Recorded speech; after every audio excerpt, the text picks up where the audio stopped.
welcome to Recollections May Vary, a royal recap. I'm Kinsey Schofield here with Maureen Callahan, host of The Nerve with Maureen Callahan. I've been enjoying the show, even over in the UK. I was watching. You're international.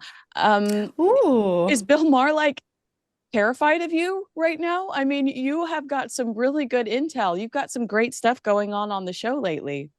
We do have some great stuff going on. I did this little takedown of Bill because he did an editorial on Real Time about how it's really abused it's their own fault if they get beaten up by their man. And so I took him to the woodshed a little bit. And since then, Kinsey, we at the Nerve have a little we're the troublemakers, and I have gotten so many responses from people on the ground with direct intel as to Bill's sleaziness and issues with women. So we're just going to keep it going till Bill issues an apology and a retraction. Oh, I love that about you.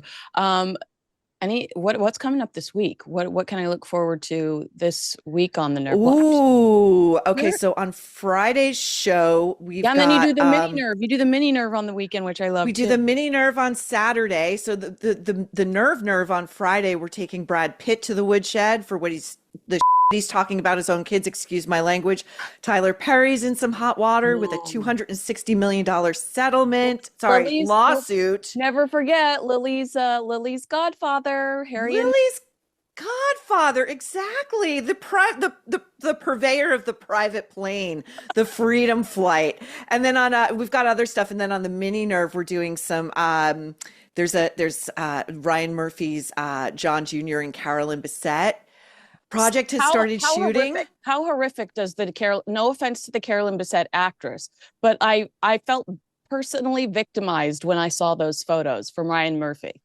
Oh, trust me, we are going in. We are Good. going in I'm hard. glad. I'm Yeah. glad. I feel confident that you're the right person to do this. Okay, well, Well, thanks. speaking of going in hard, how ridiculous. Did you actually listen to that new Meghan Markle podcast episode? I did you have the patience to do it? Because I wanted to pull my hair out when I did it. No, and I feel like we have reached a symbiotic stage of our friendship, Kinsey, where intuitively you may know what I will not listen to, and vice versa. Because I believe it was last time I took the hit with the Tina Did. Knowles You did. pod. So you took it this time because I could not bring myself to do it. The audacity, I mean, of some of the things that came out of her mouth. I wish I had her courage to be just such a blatant liar, allegedly. I wish I was delusional as she can be sometimes. It's so impressive. So one of the things she said is when asked if there was anything she'd do, any sort of do-overs, she has the nerve to Mm. say that she would ask people to tell the truth. And of course, everybody that signed an NDA and it is chomping at the bit to actually be able to express themselves about how horrific this experience is. They're starting to whisper things. And one of the stories or one of the reactions says there are a lot of people within the royal household and outside of them who would love to say what really happened. This is a source talking to Rebecca English. Truth, it seems Meghan is not a one-way street. Sensationally, explosive allegations, and which you and I have gone over this a million times. Meghan allegedly bullied multiple people out of their positions within the royal household. It's well documented over emails, and it's why Prince William and Prince Harry got into, allegedly, according to Prince Harry, a physical fight over Prince William saying, check your wife. She can't behave this way within this world. Meghan, through lawyers, has denied it. She says it's a smear campaign. We have time to just do this for fun.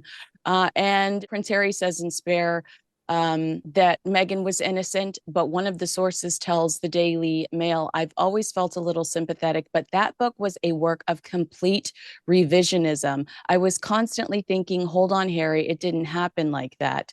What is your take? Because that's clearly a slam at the British royal family when you say, I wish people would tell the truth about me. God, let it go. Move on. Also, take some responsibility for your own actions somewhere in your life.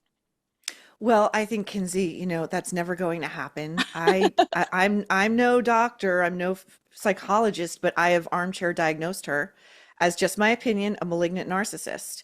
And these people never take, they take credit, never blame. Oh, Everything is yes. always somebody else's fault. When you have multiple accounts of people who, even if speaking off the record, are technically breaking an NDA, Mm-hmm. saying, I not only was bullied out of my position, but I left in floods of tears. And when we know that senior And royals, therapy. We know we've all sometimes I think we forget some of them said I had to have therapy after this. I mean, can you imagine? Adult like Meghan Markle. I mean, how mean must she be? You know, to have the queen herself, the late queen herself, have to go to her personally and say, Meghan, in this family, we don't talk to people this way. To have Prince William have to personally go to her and say, Meghan, knock it off. We don't treat people in our employ this way.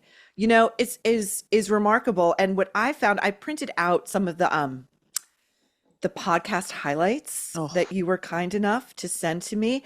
And what I love, love, love that you picked up, because we've had no announcement to this eventuality this week. We all knew it was coming. Podcast has not been renewed. she's talking to us, Maureen. She's talk. Do you not like? Do you not get the sense that she, while she's preaching on this exact podcast, that she's done with the prove it game and she doesn't have to answer to anyone anymore? She's literally responding to our headlines. When we say, where's season two? It makes no sense that you announced season two of your Netflix show so quickly, but radio silence when it comes to season two of your podcast.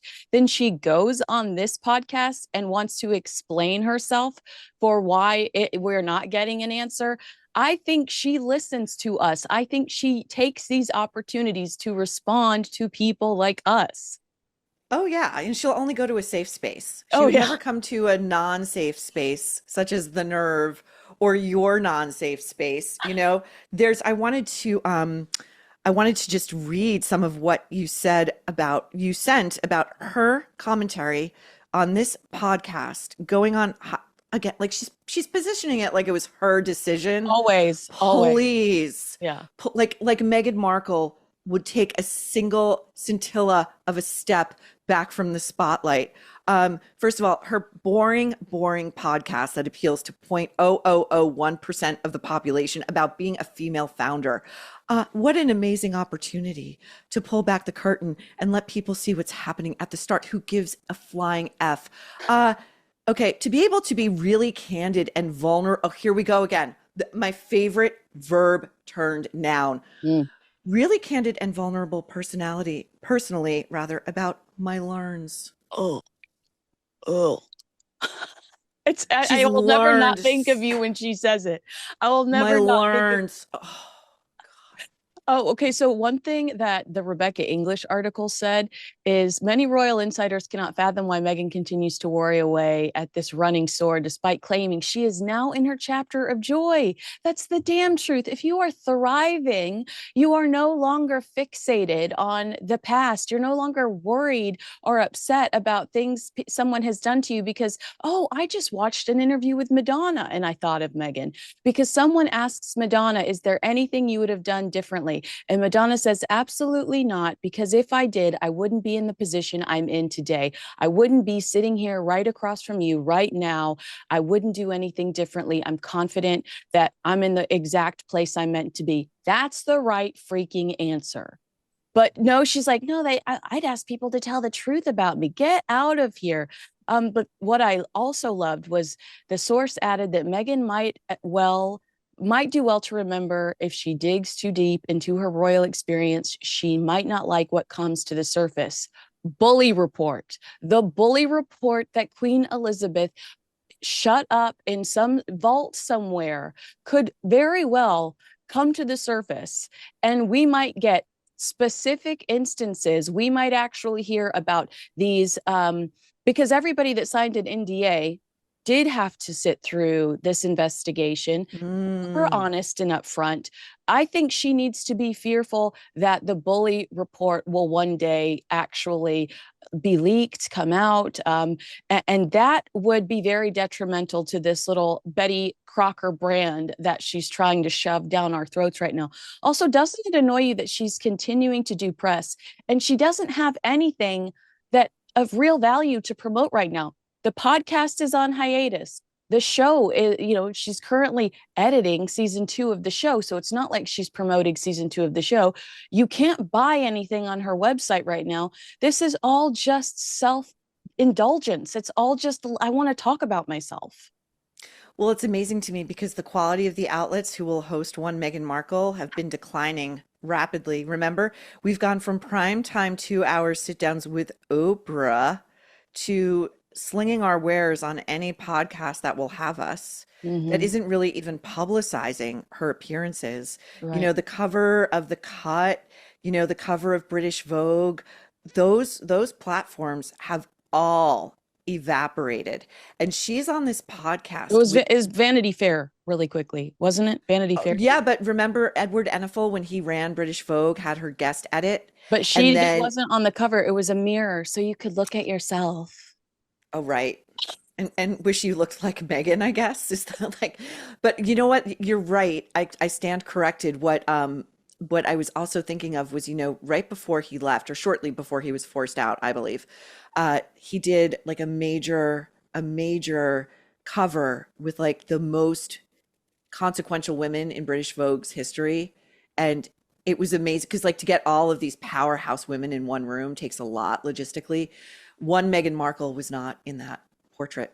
Oh, how And too bad. Too bad, so sad. yeah. And that always really stood out to me. She's just making enemies everywhere she goes. And then she has the temerity to go on this podcast and tell us how busy she is, Oh yeah. right? So the podcast is on hiatus, which is like that.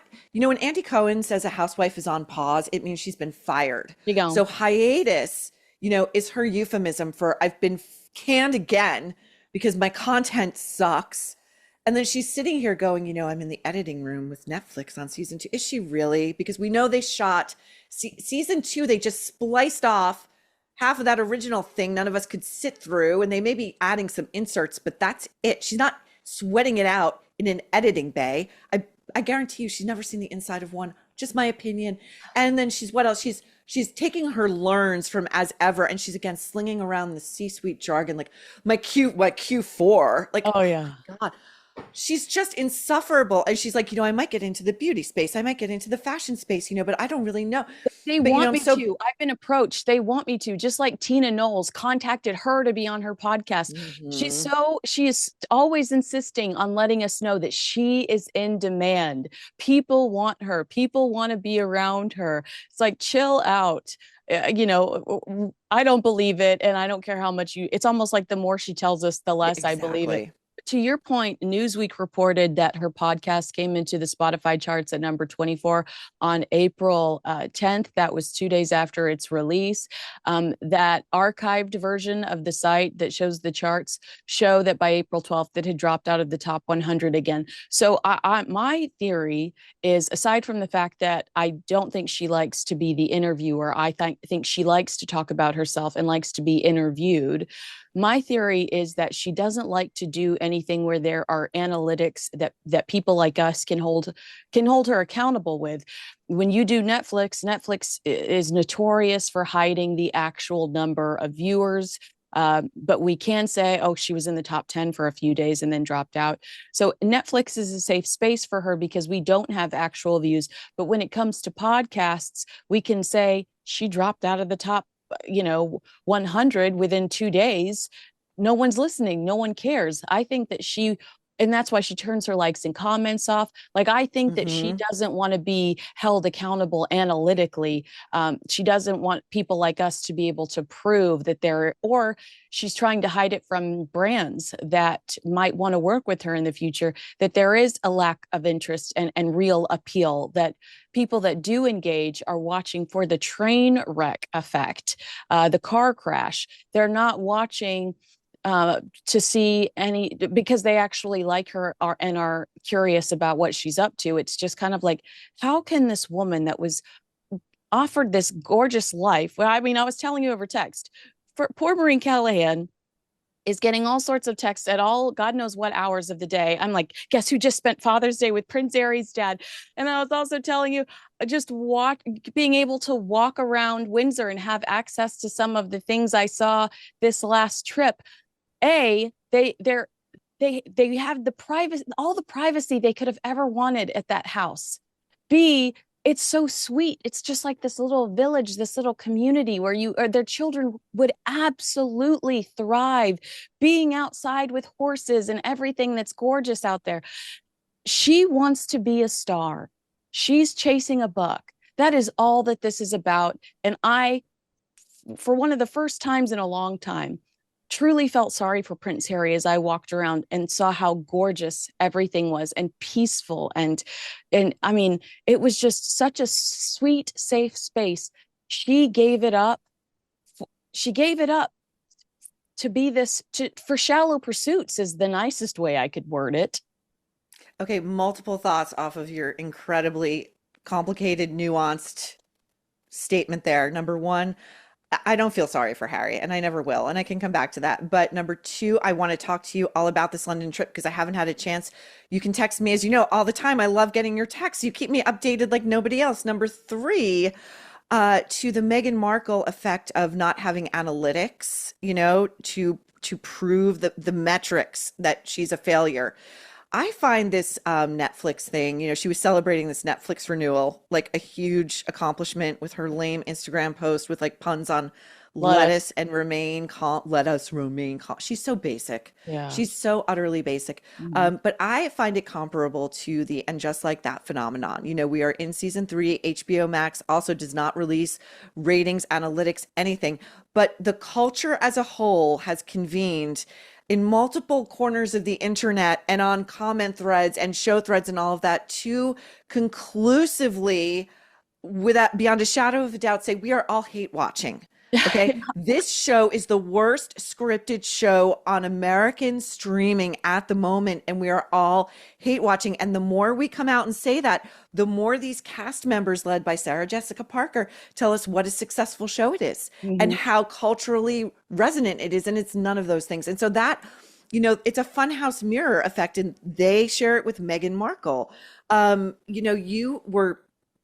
did text me this like remarkable thing, like, I'm going to be at an event with King Charles on Father's Day, and Harry is not. And I just Yes. thought, wow, wow. So what can you tell us about that? It was amazing. It was the church service at Windsor, the St. George's Chapel, and that is where Harry and Meghan got married, by the way. Mhm, So mhm, I'm in the same room where King Charles walked her halfway down the aisle, and kind of how mm. insulting for him for her to say, "You can walk me halfway.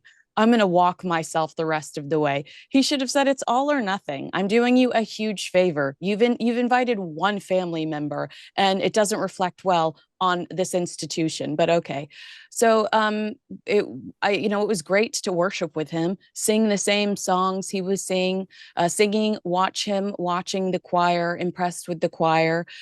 He was 10 seats away from me, and I talked to the dean the next night, and he was talking to me about the service, and he said that he was talking about um, his message of peace, and I asked him, "Did you specifically do that because the king was there?" Because I have felt, as I've watched him over the last few months, that his ultimate goal is for his legacy to be that of a peacemaker.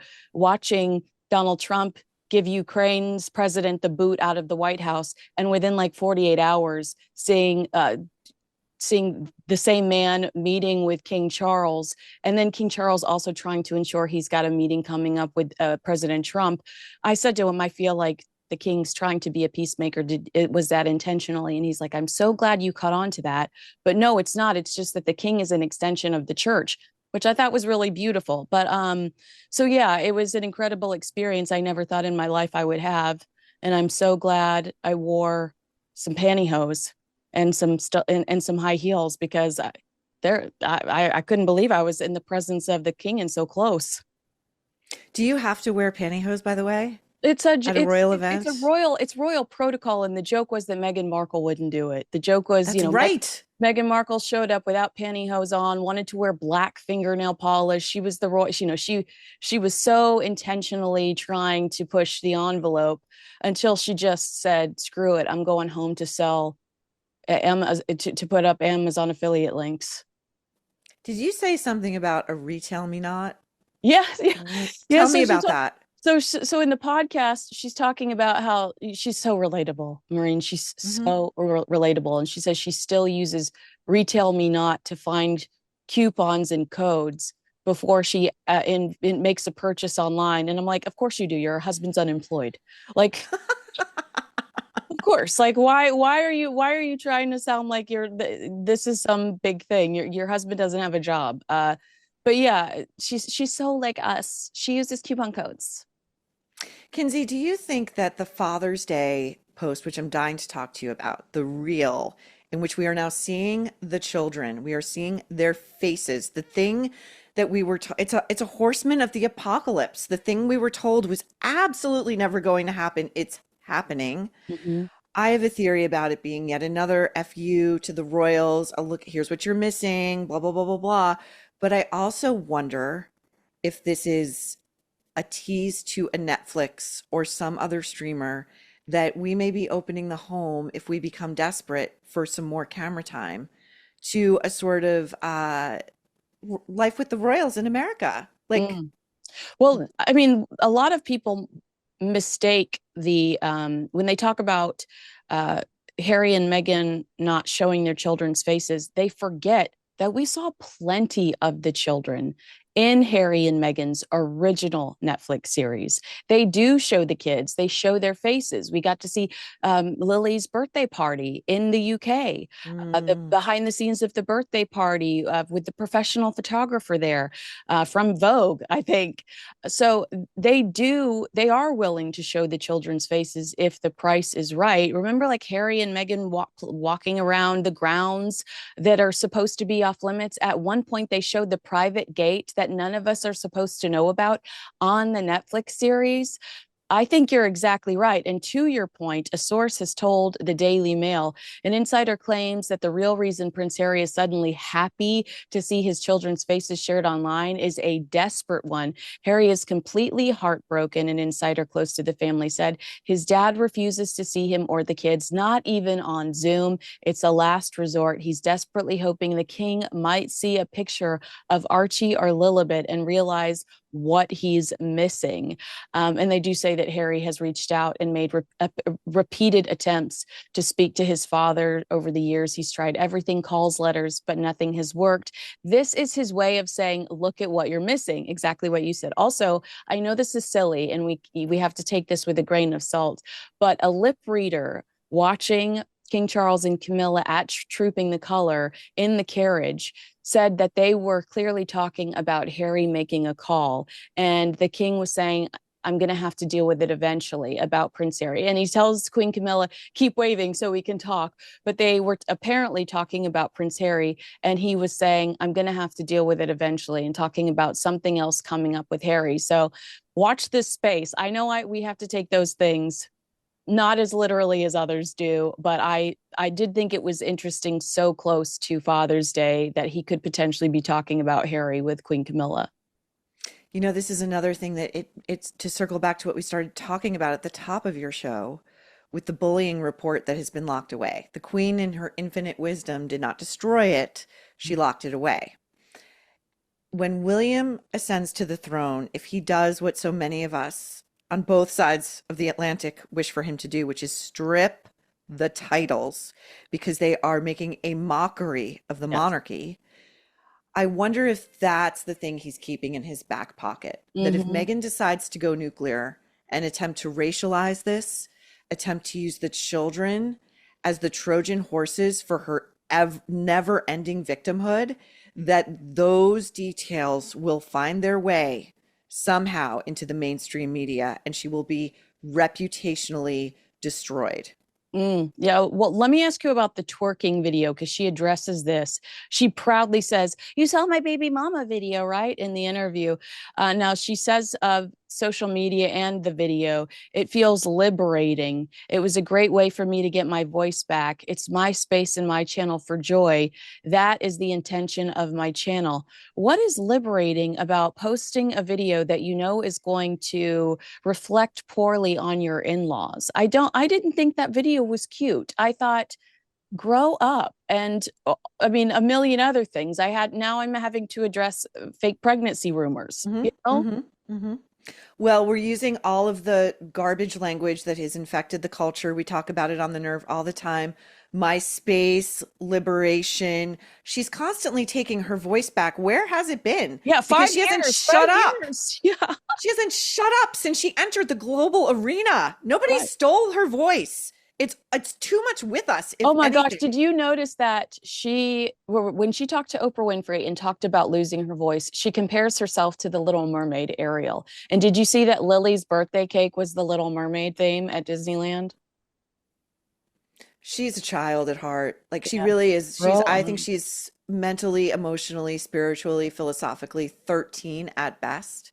At best. Hmm. Um, and the twerking video, I have several thoughts on that. One is it's a definite, again, another FU to the monarchy. Like, I'm degrading you right now. This is decidedly unroyal. And again, if you try to criticize it, I will racialize this because we all Yes. know twerking comes out of the hip hop community. So don't do it, right? And Somebody called thirdly, her trailer trash, and I had to argue on television that trailer trash was not a racist term. I was like, Joe Exotic, the Tiger King, it's like white trash. Trailer trash has is not a racist term. It's like at all. It's like, I mean, don't you agree with me? That is a huge, desperate move to racialize this. it's a classist thing, really. And trailer trash disproportionately, really, you're talking about white people and white trash. And there are a lot of people who think that that is actually like, that's not a seemly way to talk about people. You know, it is a sort of racialized, like white trash. We would never say the opposite. I want to ask you about this. I don't know if we discussed this, but I feel like we might have. So she talks about how because she's saying it's okay to say no to certain things, and when she's talking about fashion and how maybe it'll come to fruition in the future, but what bothers her is when she sees people monetizing what her children wear. What was so wild, and maybe the surprise came in when anything that my children were wearing started to get monetized in affiliate sales and part of headlines and things. That's where it became a little uncomfortable. Maureen, weeks ago, she was posting outfits that Catherine's children were wearing with affiliate links on Amazon, like on Instagram, on her Instagram affiliate links. It was outfits that Catherine's children wore. How does she say some of these things with a straight face when she's monetizing things that William and Catherine's children are wearing? First of all, Kinsey, if anybody is going to monetize Archie and Lilibet, it's going to be Gonna one, be Meghan Megan. Markle, and no one else. No one else. Okay, let's get that straight. Secondly, if I'm Catherine, Princess of Wales, I am deeply grateful every minute of the day that this one is over here in America because I think, again, just my opinion, she has an unhealthy, bordering on single white female obsession with Catherine. Mm-hmm. And if she could subsume her bodily, if we could do a body horror version of The Substance, like a spoof starring Meghan Markle attempting to become and embody all that Catherine, Princess of Wales is, I really think her animating forces, Meghan Markle, are rage, grievance, envy, and grudge holding. Mm-hmm. Oh my gosh, that is so true. That's why I always say I feel like the closest we've seen to who she truly is the Oprah Winfrey interview. And even then, I know that there's a lot of manipulation going on, but that bitterness, that resentment, and that she's stirring the you know what pot there, and she knows she's Hmm. doing it, and there's such a fierceful intention behind it. She knows that what she's doing is going to cause Hmm. extreme problems, and she has like a glimmer in her eye, like she's thrilled. She loves that Oprah's what, like she's thrilled that she's getting that reaction. There was one other thing in here I wanted to ask you about. Oh, I know what it was. So she's talking about with the same fashion thing, she says that other people are making money off of her fashion, and it feels a little promotional. She, there was another story a few weeks ago about how she was so angry that the royal family were making money off of her. And so I was perusing the Buckingham Palace gift shop, bought like $40 worth of lotions and soaps and tea towels. And I thought, I think she's been in this exact position that I'm in, looking at these gorgeous products, thinking, I don't need them. And there used to be pictures of her along the postcard wall on her wedding day. Those are now removed. There's no sign of them anymore. I'm sure she stood in one of those, saw some of her pictures around, and thought, I'm going to do this without them. And it's freaking hard. And she's trying, but she's failing miserably at it. I want something that says Buckingham Palace on it. I don't care what she does. I don't care. And I don't want anything she's trying to sell me. It's quite amazing. You know, the hubris, she was barely, I mean, she was like, if you talk culturally, she was like a newt when she left the Hmm. royal family. She'd only been in the royal family for maybe 2 years, Yeah, right? 17 months, I think. Yeah. So if you think about like the the centuries old legacy of the royal family and the institutional heritage that goes into someone like you, an American, walking into the gift shop and being like, oh, I'd like to acquire this, this, and this, and they're beautiful and they mean something and they'll be a memento. And then you've got Meghan Markle over here going, well, who wouldn't love some powder in a box? And I'm gonna slap my crappy calligraphy on it and semi personalize it. And then I'm going to artificially, just my opinion, depress the amount of product available to the public so that when it sells out, meaning my husband buys it in bulk, you know, I can say it was a roaring success. I mean, everything is cheap. It's like her, her products, her output, her podcasts, her Netflix, whatever. It's all a reflection of her. It's depressing. It feels cheap. It feels slapped together. It all feels like an afterthought. She is forever the kid who never did the reading, but pretends that she can never just say, you know what, I didn't do the reading. I had too much to do last night. She's always pretending to be somebody she's not. And like you and I talk about this all the time, like people can spot a fake a mile away. It's an evolutionary adaptation. We don't like it. It makes us all, our the hair on our back of the neck stand up because you're artificial and you may pose a danger. She's definitely a danger to the royal family. That's why William's going to strip those titles. I have no doubt. So to your point, um, so you said that she limited the quantity of Mm. items so that she could go ahead and say she sold out in an hour. She says on this podcast, she tries to dismiss that rumor by saying she was pleasantly surprised that she sold out, and says basically that she wouldn't have done low volumes so that she could just say she sold out. She just said it was a pleasant surprise and that she legitimately sold out.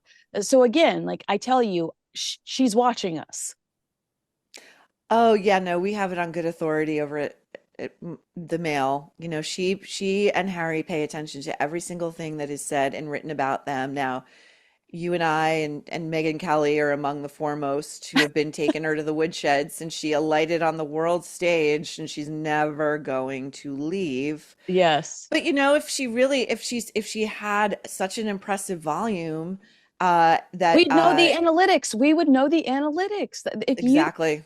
that is another thing she can control. So she could just say, "Oh, we sold out." If you had if you legitimately had a great execution, a great debut, those numbers would be out there, and you would be talking about all the different countries people were trying to order from, and all the different Hmm. countries that were visiting your website, whatever. Okay, so There's back. no way, by the way, Kinsey, may I just say, there's no way she was available in other countries because you have to set up a whole other thing on your website for that, for Mhm, variable taxes, for international shipping, for right? whatever. Yeah. And she didn't say any of that. And I also thought she would have had distribution centers With around the thanks to United Netflix, States. thanks to You know, Netflix. Yeah, like I'll say, like sometimes I take Gwyneth Paltrow to the woodshed, but I actually love her website, and I order clothes from her website. And you know where it comes to me from? New Jersey, Yeah. not California. She's Yeah. got distribution centers. This one over here has no idea what she's doing, which makes it so funny to me when she uses things like Q4. Hmm. And what was the other thing she said in here? You sent it to me. Oh, okay. I'm going to quote it because it's so good. She's on a journey. She's still on a journey. Journey is another word that we hate.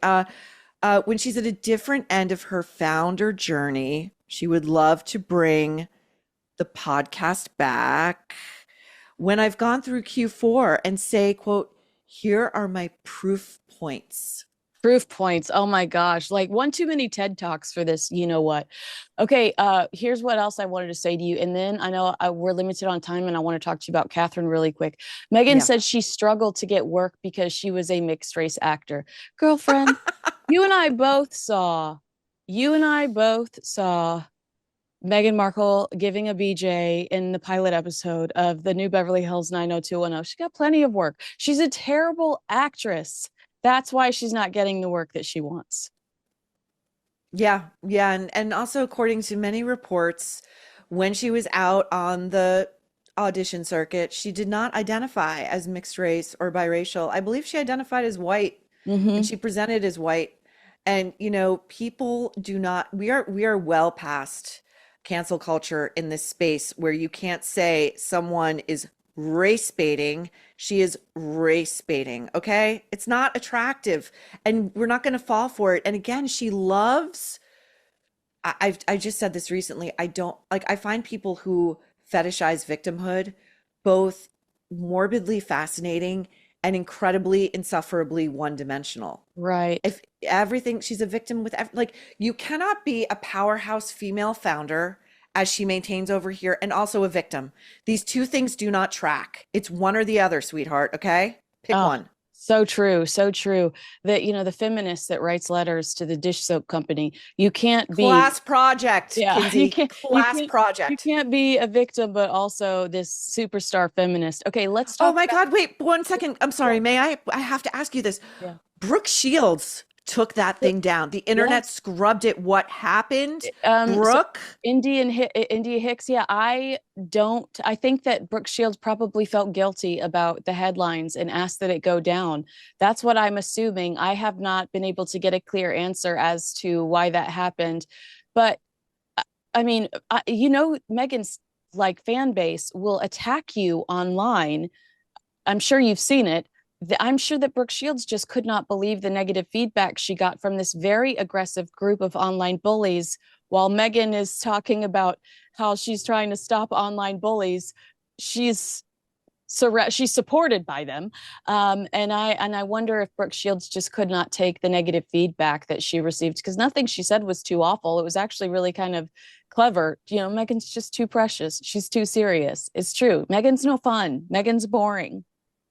I worry that she got a call from Montecito because as somebody who used to get like a lot of Well, Bethany like Frankel, rage. remember Bethany Frankel said that when she came out and spoke out about Meghan Markle, she received a phone call telling her to take it down. Okay, we need to issue an emergency request to all celebrities out there, female celebrities most especially.